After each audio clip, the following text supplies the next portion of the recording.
Hey guys, welcome back to my creative content blog. So as you can see, we have a new setup. Yeah, these are some of my paintings. But today we're going to be talking about niching down, or how to find your niche.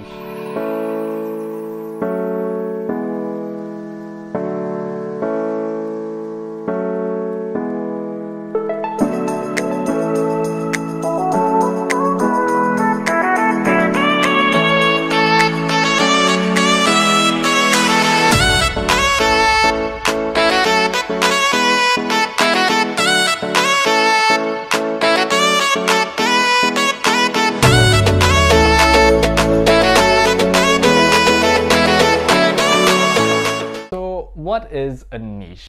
At this point, I would like to state for the record that I am saying niche, but I know a lot of people says niche. However, fight me. According to Google, a niche is a suitable or comfortable position in life.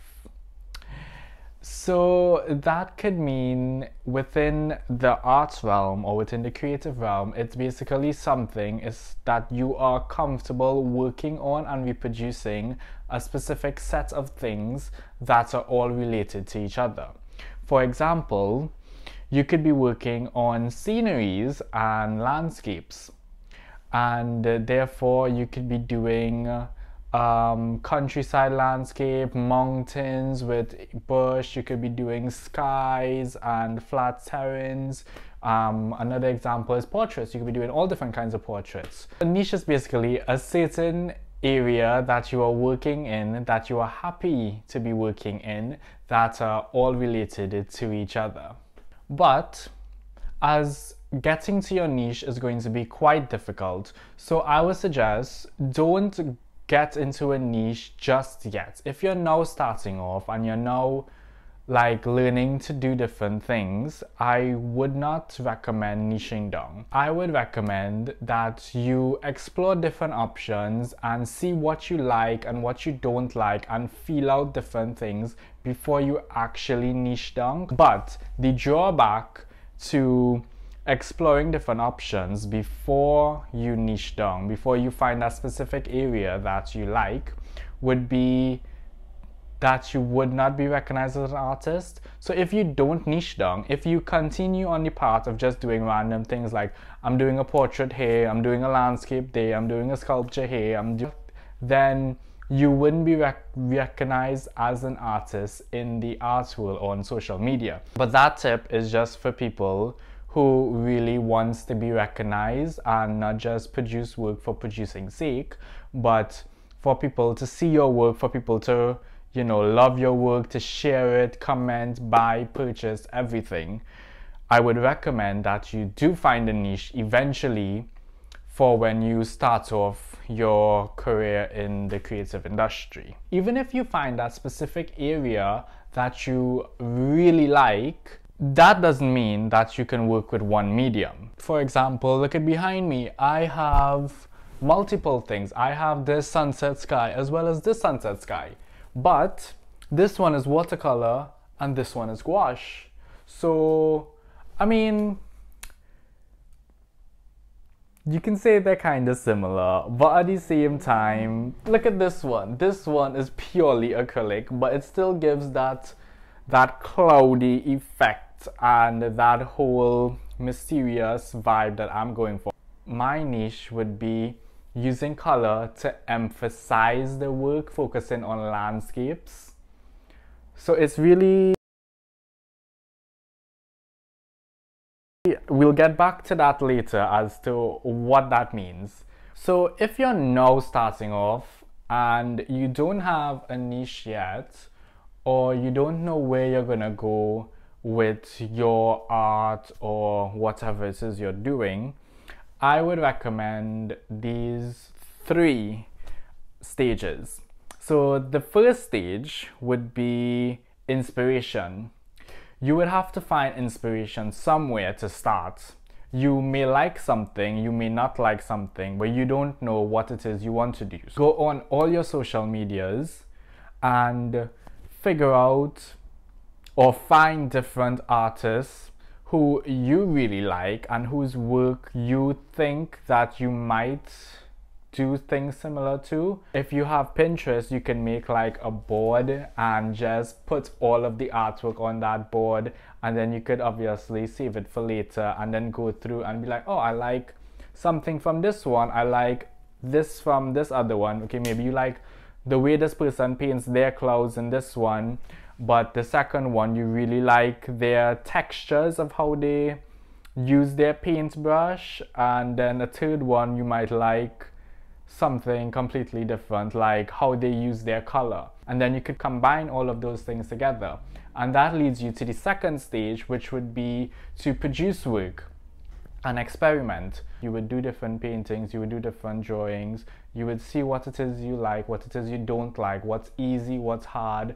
Definitely do your preliminary studies, do your research. You don't have to produce like hundreds of work. You literally just produce like 5-10 pieces just to see or feel how it is, or even one piece self, to everything that you combine to figure out what it is. Maybe one piece could be a landscape, one piece could be a portrait, or 2 pieces in each category. And then when you've experimented enough, we go to stage 3, which would be to share your work and gauge the reactions.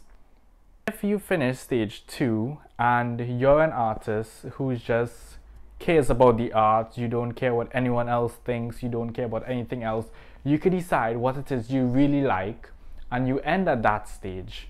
But if you're an artist who's trying to get more audience and how to get more engagement with people from social media, this is where stage 3 comes in, and this is where you share your work and you get reviews and see what the audience reaction is to those pieces. When I talk about engagements, I mean likes, comments, reactions, people purchasing it, people reposting it. Those are the engagements that people get with your work, that they share it. So I don't think you would post all at once, or maybe you can post one a day, or one every 2 days, or maybe one every week. Or as you do one piece, you post it, and then you do another piece and you post it, and see what is the engagement, and see which one you think your following or the social media or the whole internet likes more. And maybe you could focus on that, but it becomes a bit difficult because then you'd have 2 things. You'd have to figure out what it is the audience wants as well as what it is you like. So maybe you could get like 1,000 views on one of your pieces, but the attraction towards it for yourself, like the amount of work you put into it, how much you enjoy it, is probably like 10% as related to a piece that you get 100 views on, but you 100% love it. So you have to kind of find that sweet spot in between where both of them kind of mesh. Also incorporate things that you really like into it as well. Because at the end of the day, this is for you, and you are trying to make something out of this, and this is what you want to do with your life, your work, your art. So you have to like it 100%. That doesn't mean that's the end. You could always change your niche in time and see what happens. There comes a time where you can always change up based on what it is you like in the moment. So say you're doing summer paintings during summer, a lot of people like them and whatnot. When it comes to winter, are you still gonna do summer paintings? Gonna be a bit weird, wouldn't it? This is seasonal niche, but irony, I'm talking about seasons. But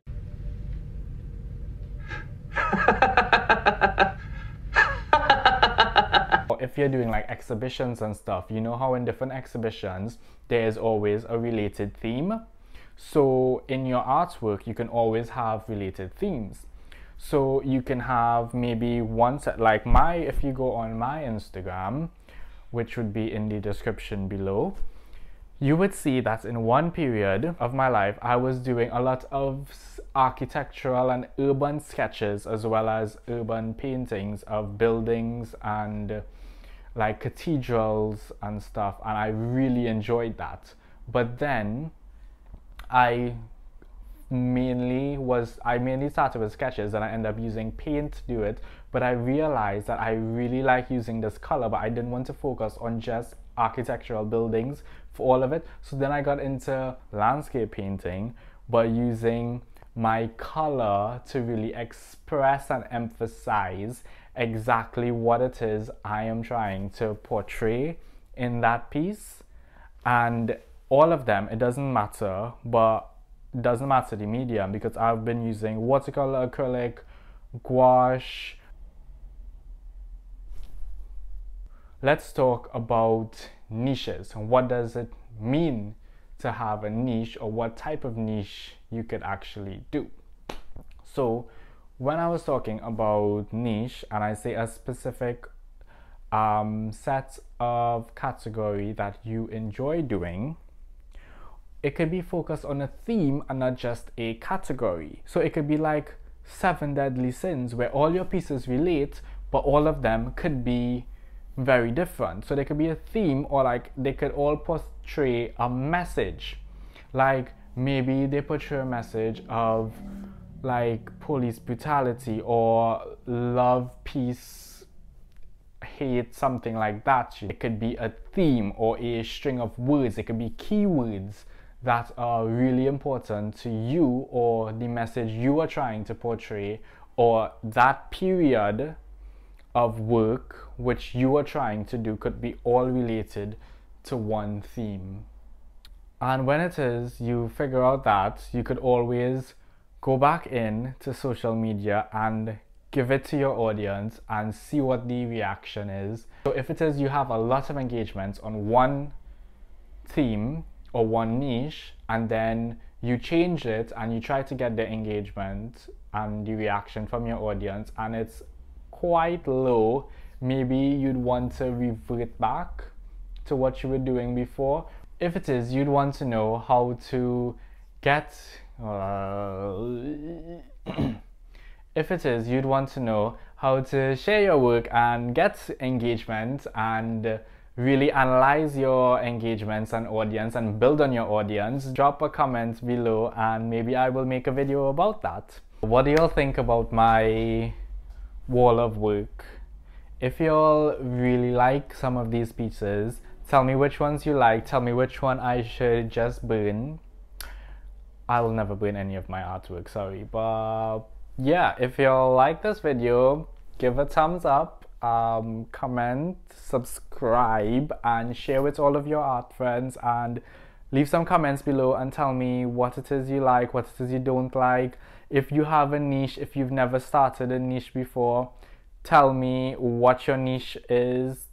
Drop your link, your social media below, and I would give it a check out. And yeah, follow me on all of my social medias as well, and stay up to date. Bye.